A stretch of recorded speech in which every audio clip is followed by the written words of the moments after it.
వృశ్చిక రాశి వారికి మిశ్రమ ఫలితాలు గోచరిస్తున్నాయి. సంతాన విషయ వ్యవహారాలు సంతృప్తినిస్తాయి. కుటుంబ సుఖ సంతోషాలకు అధికంగా ప్రాధాన్యత ఇస్తారు. నెగిటివ్ ఆలోచనలు, ప్రతి చిన్నదాన్ని ఆందోళన పడడం అలవాటుగా మారుతుంది.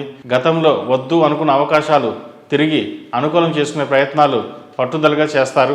ముఖ్యమైన వ్యవహారాల్లో ఓర్పు నశించి అభిప్రాయాలను నిర్మోహమాటంగా తెలియజేసి కొన్ని బాధ్యతల నుండి తప్పుకుంటారు. ఉద్యోగ ప్రయత్నాలు చేసుకునే వారికి ప్రయాసం మీద మంచి ఉద్యోగం వచ్చే అవకాశం గోచరిస్తోంది. ఈ వారం రియల్ ఎస్టేట్ వ్యాపారస్తులకు అంత బాగలేదని చెప్పవచ్చు. వ్యాపారంలో భాగస్వాములు చేసిన తప్పిదాల వలన కొన్ని నోటీసులకు జరిమానాలు, చెల్లింపులు, జమా ఖర్చులకు సంబంధించిన మీరు వివరణ సంజాయిషి ఇవ్వాల్సిన పరిస్థితి రావచ్చు. ఈ రాశి వారికి అష్టమ శని నడుస్తున్న వలన 8 శనివారాల శనికి తైలాభిషేకం చేయడం, అలాగే కాలభైరవ రూపం మెడలో ధరించడం చెప్పదగిన సూచన. ఈ రాశిలో జన్మించిన వారికి కలిసి వచ్చే సంఖ్య 2, కలిసి వచ్చే దిక్కు ఉత్తరం, కలిసి వచ్చే రంగు తెలుపు.